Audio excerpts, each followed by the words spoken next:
ये कहानी Chris gardener की जिंदगी पर आधारित है, जिन्होंने अपनी जिंदगी में बहुत सी मुश्किलों का सामना करके कामयाबी हासिल की। ये कहानी आपको इंस्पायर करेगी और जिंदगी में खुशी की असली कीमत बताएगी। 1981 के दौर में क्रिस अपनी पत्नी लिंडा और बेटे क्रिस्टोफर के साथ सैन फ्रांसिस्को में रहता था। उसने अपने सारे पैसे लगाकर बोन डेंसिटी स्कैनर नाम की ढेर सारी मशीनें इस उम्मीद में खरीदी थी कि वो आसानी से हॉस्पिटल में बिक जाएंगी, लेकिन किस्मत को तो कुछ और ही मंजूर था। वो मशीन एक्सरे मशीन की कीमत से दुगने दामों पर थी, तो जाहिर सी बात थी कि उसे बेच पाना एक जंग जीतने के बराबर था। लेकिन क्रिस को घर का गुजारा चलाने के लिए महीने में कम से कम 2 मशीनें बेचनी ही पड़ती थी, वरना घर का किराया और राशन का इंतजाम मुश्किल हो जाएगा। इन्हीं हालातों के चलते क्रिस की जिंदगी आर्थिक परेशानियों से जूझ रही थी। 2 महीनों से उसने अपने घर का किराया नहीं दिया था और घर का खर्च चलाने की सारी जिम्मेदारी लिंडा के कंधों पर आ चुकी थी, जो पैसों के लिए डबल शिफ्ट में काम कर रही थी। हर बार क्रिस की नाकामयाबी को देखकर लिंडा थक चुकी थी। उसे लगने लगा था कि क्रिस अपनी जिंदगी में कुछ भी कर नहीं पाएगा और क्रिस से शादी करके उसने अपनी जिंदगी बर्बाद कर दी है। पैसों की किल्लत के चलते उन दोनों में झगड़ा होना एक आम बात हो चुकी थी। हर रोज की तरह क्रिस अपने बेटे क्रिस्टोफर को स्कूल छोड़कर स्कैनर बेचने के लिए निकल जाता है, पर कोई भी हॉस्पिटल उसे खरीदने के लिए तैयार नहीं होता। इसके बाद वो लिंडा से मिलता है, जो कहती है कि उन्हें टैक्स ना भरने पर नोटिस आ चुका है। क्रिस वहां से बाहर जाता है तो पुलिस वाला नो पार्किंग में खड़ी उसकी कार को टो करके ले जाता है। रोज की तरह खाली हाथ वो अपने घर जाता है और खाना खाने के बाद वो रूबिक्स क्यूब सॉल्व करने लगता है, जो उस जमाने में नया नया ही आया था। लिंडा उसे टैक्स के पैसों के बारे में पूछती है तो क्रिस बहाना बनाने लगता है और उनमें झगड़ा शुरू हो जाता है। फिर क्रिस दूसरे कमरे में बैठकर रूबिक्स क्यूब सॉल्व करने लगता है, जो उसके लिए काफी आसान था। अगले दिन उसे एक आदमी अपनी महंगी गाड़ी चलाते नजर आता है। क्रिस उससे पूछता है कि वो क्या काम करता है, तो वो एक बड़ी बिल्डिंग की ओर इशारा करके कहता है कि वो इस बिल्डिंग में स्टॉक ब्रोकर का काम करता है। क्रिस उस बिल्डिंग से बाहर आते हुए सभी लोगों को देखता है, जो काफी खुश नजर आ रहे थे। क्रिस भी उन जैसी ही खुशी पाना चाहता था और उसे लगता है कि परेशानियों के मोहल्ले से बाहर निकलने का यही रास्ता है। वो स्टॉक ब्रोकर की नौकरी करने का फैसला लिंडा को सुनाता है, जो उसका मजाक उड़ाकर चली जाती है क्योंकि वो सिर्फ +2 पास था। अगले दिन वो उस कंपनी में नौकरी का एप्लीकेशन फॉर्म लेने जाता है। वो अपना स्कैनर एक स्ट्रीट आर्टिस्ट के पास छोड़कर अंदर चला जाता है। वहाँ एक आदमी उसे फॉर्म देकर एप्लीकेशन प्रोसेस के बारे में समझाने लगता है, लेकिन तभी वो स्ट्रीट आर्टिस्ट को अपना स्कैनर लेकर भागते हुए देखता है और पूरी बात सुने बिना ही उसके पीछे भागने लगता है, पर वो ट्रेन में बैठकर चली जाती है। अगले दिन वो खुद जाकर अपना जॉब एप्लीकेशन फॉर्म उस कंपनी के रिसोर्स हेड के डीन जे को देता है। जे काफी जल्दी में था, इसलिए उसकी ज्यादा बात सुन नहीं पाता। वहां से बाहर आने के बाद उसे वो स्ट्रीट आर्टिस्ट नजर आती है। क्रिस उनसे अपना स्कैनर वापस लेते हुए कहता है कि एक स्कैनर को खो देने का मतलब है कि 1 महीने का राशन खो दिया। उसने अपनी बीवी से आज कम से कम एक स्कैनर बेचने का वादा किया था, लेकिन उसके खाली हाथों की बजाय 2 स्कैनर्स वापस आते देखकर लिंडा निराश हो जाती है। क्रिस्टोफर को उसके जन्मदिन पर बास्केटबॉल देने के बाद वो लिंडा को वापस आए स्कैनर की कहानी बताने लगता है, लेकिन लिंडा उसकी कोई बात नहीं सुनती क्योंकि उसे अब क्रिस पर भरोसा नहीं रहा था। इसके बाद वो जे से मिलता है, जो टैक्सी में बैठकर जाने वाला था, तो क्रिस कहता है कि वो भी उसी ओर जा रहा है और वो टैक्सी में बैठ जाता है। क्रिस अपनी नौकरी के बारे में बात करना चाहता था, लेकिन जे रूबिक्स क्यूब सॉल्व करने में बिजी था। अपना टैलेंट दिखाकर जे को इम्प्रेस करने के लिए क्रिस वो रूबिक्स क्यूब सॉल्व कर देता है और जे इम्प्रेस हो जाता है, लेकिन जे का घर आ गया था और वो टैक्सी से उतरकर अपने घर चला जाता है। इसका मतलब जे का किराया भी क्रिस को देना पड़ेगा। फिर जब टैक्सी एक चौराहे पर खड़ी होती है तो क्रिस गाड़ी से निकलकर भाग जाता है और टैक्सी ड्राइवर उसका पीछा करने लगता है। उससे बचने के लिए क्रिस एक ट्रेन में चढ़ जाता है, लेकिन उसका स्कैनर दरवाजा बंद होने की वजह से बाहर ही रह जाता है। वो फोन करके लिंडा से माफी मांगता है क्योंकि वो क्रिस्टोफर को लेने उसके स्कूल नहीं जा सका था। क्रिस्टोफर को स्कूल से लाने के लिए लिंडा को अपनी एक शिफ्ट छोड़नी पड़ी थी और वो क्रिस से कहती है कि वो घर छोड़कर जा रही है। क्रिस भागकर अपने घर की ओर आता है, लेकिन लिंडा जा चुकी थी। उसी समय उसे जे का फोन आता है, जो उससे इम्प्रेस हो गया था और अपने सेक्रेटरी का नंबर लिखने के लिए कहता है, लेकिन क्रिस के पास कोई पेन नहीं होता, तो वो नंबर याद कर लेता है और साथ वाले स्टोर में जाकर लिख लेता है। अगली सुबह वो स्कूल के बाहर लिंडा से मिलता है और कहता है कि क्रिस्टोफर मेरे साथ ही रहेगा क्योंकि वो अपने बेटे से बहुत प्यार करता है और उसके बिना रह नहीं सकता। लिंडा उससे काफी नाराज थी। वो क्रिस्टोफर को उसके पास छोड़कर चली जाती है। शाम को वो क्रिस्टोफर को स्कूल से लेकर घर चला जाता है और मकान मालिक उसे मकान खाली करने के लिए कहता है क्योंकि उसने 2 महीनों से किराया नहीं दिया था। क्रिस उससे कुछ दिनों की मोहलत मांगता है, जिसके बदले में वो घर को पेंट करेगा और मकान मालिक मान जाता है। अगले दिन जब वो दीवारों को पेंट कर रहा था, तब दरवाजे पर पुलिस उसे गिरफ्तार करने के लिए आ जाती है, क्योंकि उसने नो पार्किंग का चालान नहीं भरा था। वो पुलिस स्टेशन जाकर चालान भरता है, लेकिन पुलिस वाला कहता है कि चालान सुबह 9:30 बजे वेरीफाई होगा और तब तक तुम्हें यहीं पर रहना पड़ेगा। क्रिस कहता है कि सुबह 10:15 बजे उसका इंटरव्यू है, लेकिन पुलिस वाला उसकी कोई बात नहीं सुनता। वो लिंडा को फोन करके उसे क्रिस्टोफर का ध्यान रखने के लिए कहता है। अगली सुबह वो अपने इंटरव्यू के लिए भागता है। उसके पास इतना वक्त भी नहीं था कि वो ढंग के कपड़े पहन पाता। क्रिस उनसे कहता है कि वो बाहर बैठकर कोई कहानी बनाने की कोशिश कर रहा था कि वो इन कपड़ों में क्यों आया है, लेकिन वो कोई भी कहानी बना नहीं पाया। फिर वो उनसे कहता है कि चालान ना भरने की वजह से पुलिस ने उसे गिरफ्तार कर लिया था। उसकी ये बात सुनकर सब हंसने लगते हैं, क्योंकि चालान भरना उनके लिए बहुत छोटी बात थी। फिर क्रिस उन्हें अपनी पढ़ाई के बारे में बताता है। वो कहता है कि वो अपनी क्लास में फर्स्ट आया था, पर उसकी क्लास में सिर्फ 12 बच्चे ही थे, क्योंकि वो छोटे शहर का स्कूल था और 12 बच्चों में फर्स्ट आना कोई बड़ी बात नहीं थी। तो कंपनी के हेड मिस्टर मार्टिन उससे ज्यादा इम्प्रेस नहीं होते। क्रिस उनसे कहता है कि मैं एक ऐसा आदमी हूँ, अगर मुझे जवाब नहीं पता तो मैं ये साफ कह दूंगा कि मुझे जवाब नहीं पता है, लेकिन किसी भी चीज का जवाब कैसे पता करना है वो मैं बड़ी अच्छी तरह से जानता हूँ। मिस्टर मार्टिन कहते हैं कि अगर एक आदमी बिना कमीज पहने तुम्हारी कंपनी में इंटरव्यू देने के लिए आएगा तो तुम उसे नौकरी पर क्यों रखोगे। जवाब में क्रिस उनसे कहता है कि शायद उसने एक अच्छी पैंट पहनी हो इसलिए। यह जवाब सबको अच्छा लगता है और वो क्रिस को सेलेक्ट कर लेते हैं। ऑफिस के बाहर वो जे से कहता है कि मैं नौकरी के बारे में सोचकर बताऊंगा, क्योंकि नौकरी लगने से पहले उसे 6 महीनों के लिए ट्रेनिंग करनी पड़ेगी, जिसके बदले में उसे कोई भी पैसा नहीं मिलेगा। क्योंकि जब वो एप्लीकेशन फॉर्म लेने गया था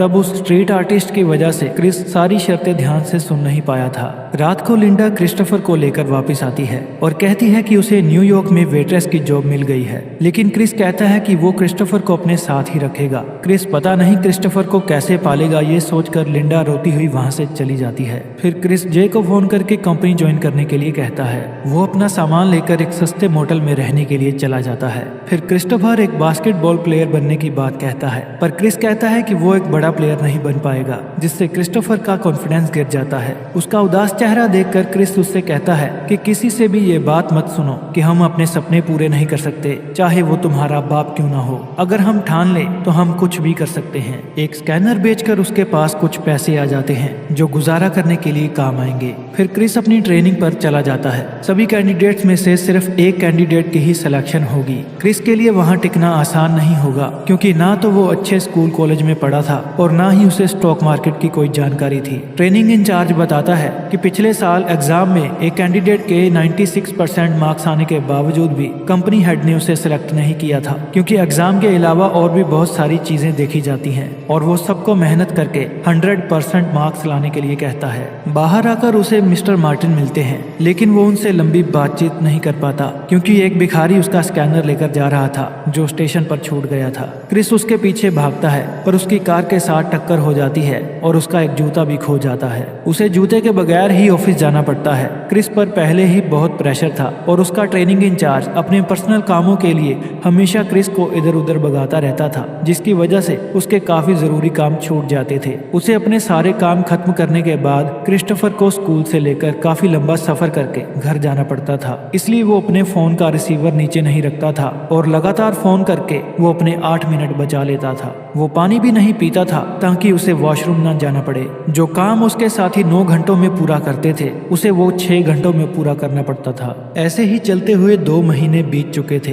पर क्रिस के हाथ कोई भी बड़ी सफलता नहीं लगी थी। तो वो अपने सबसे बड़े क्लाइंट को फोन करता है, जो क्रिस को 20 मिनट में अपने ऑफिस पहुंचने के लिए कहता है। क्रिस फौरन ही वहां से निकल जाता है, लेकिन ट्रेनिंग इंचार्ज उसे अपनी गाड़ी पार्क करने के लिए कहता है, जिसकी वजह से क्रिस वो मौका भी खो देता है। क्योंकि उसने 2 महीनों से किराया नहीं दिया था, तो मोटल वाला भी उससे किराया मांगने लगा था। उसका सबसे बड़ा क्लाइंट फुटबॉल मैच देखने जाने वाला था और इस बात का फायदा उठाकर क्रिस अपने बेटे को साथ लेकर उससे मिलने चला जाता है। वो उस दिन वक्त पर ना पहुंचने के लिए माफी मांगता है और उसे मौका देने के लिए शुक्रिया कहता है।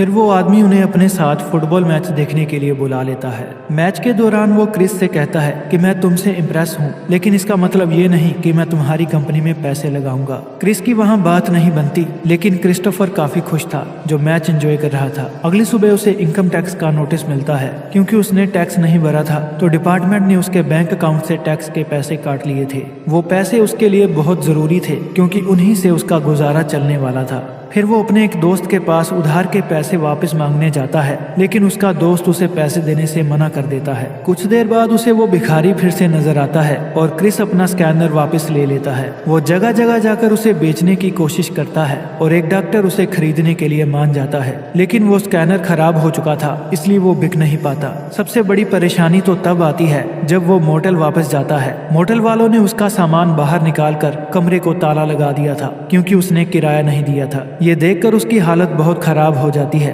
उसे समझ नहीं आता कि वो कहाँ जाए, क्या करे, किससे मदद मांगे। मानो जैसे सभी परेशानियों को सिर्फ एक ही आदमी नजर आ रहा था और वो था क्रिस। लेकिन ये सिलसिला यहाँ थमने वाला नहीं था। मोटेल से निकलकर वो स्टेशन चला जाता है और रात गुजारने के लिए सोचने लगता है। फिर वो क्रिस्टोफर के साथ खेलने लगता है और उससे कहता है कि ये स्कैनर नहीं बल्कि एक टाइम मशीन है जिसकी मदद से हम डायनासोर के टाइम में पहुंच चुके हैं। और डायनासोर से बचने के लिए वो उसे टॉयलेट में ले जाता है। वो कागज बिछाकर क्रिस्टोफर को अपनी गोद में सुला देता है। बाहर से कोई आदमी दरवाजा खटखटाता है, लेकिन क्रिस उठकर दरवाजा नहीं खोलता। उसने अपनी जिंदगी में खुद को इतना बेबस और मजबूर कभी महसूस नहीं किया था। तो उसके सब्र का बांध टूट जाता है और वो रोने लगता है। अगले दिन वो रहने के लिए एक चर्च में जाता है जहाँ बहुत लंबी लंबी लाइंस होती हैं। चर्च में जगह कम थी तो जो वक्त पर आ जाता था उन्हें जगह मिल जाती थी और बाकी लोगों को वापस भेज दिया जाता था। वो स्कैनर को ठीक करने की कोशिश करता है, लेकिन उसका एक पार्ट खराब हो गया था और नया पार्ट खरीदने के लिए उसके पास पैसे नहीं थे।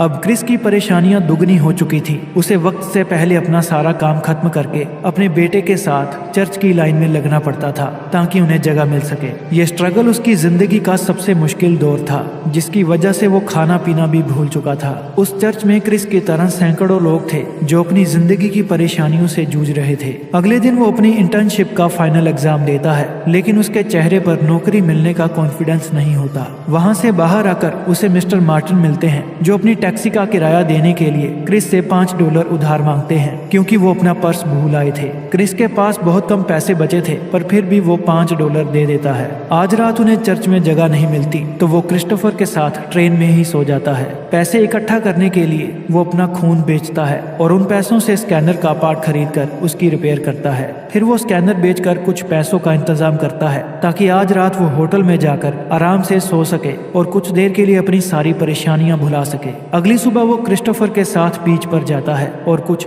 सुकून भरे पल जीता है। आज उसकी इंटर्नशिप का रिजल्ट आने वाला था और वो अपनी सिलेक्शन के बारे में ही सोच रहा था। मिस्टर मार्टिन उसकी नई कमीज की तारीफ करते हैं। क्रिस उनसे कहता है कि आज उसकी इंटर्नशिप का आखिरी दिन है, इसलिए वो आज नई कमीज पहनकर आया है। मिस्टर मार्टिन मुस्कुरा कर कहते हैं कि तुम कल भी ये कमीज पहनकर आना क्योंकि कल तुम्हारी नौकरी का पहला दिन है। अपनी नौकरी लगने की बात सुनकर क्रिस बहुत खुश होता है। वो क्रिस से पूछते हैं कि क्या ये आसान था, तो क्रिस कहता है नहीं, ये बिल्कुल भी आसान नहीं था। फिर मिस्टर मार्टिन उधार के पैसे भी उसे वापस दे देते हैं। उस दिन क्रिस बहुत खुश होता है और कहता है इसी एहसास को खुशी कहते हैं। फिर हम उसे क्रिस्टोफर के साथ बातें करते हुए देखते हैं और उनके पास से एक आदमी गुजरता है जो असली क्रिस गार्डन है और ये सारी कहानी इसी आदमी की जिंदगी का हिस्सा है। कहानी के अंत में हमें बताया जाता है कि क्रिस अपनी जिंदगी में एक कामयाब बिजनेसमैन बना जिसने $multi-million की कंपनी खड़ी कर दी थी।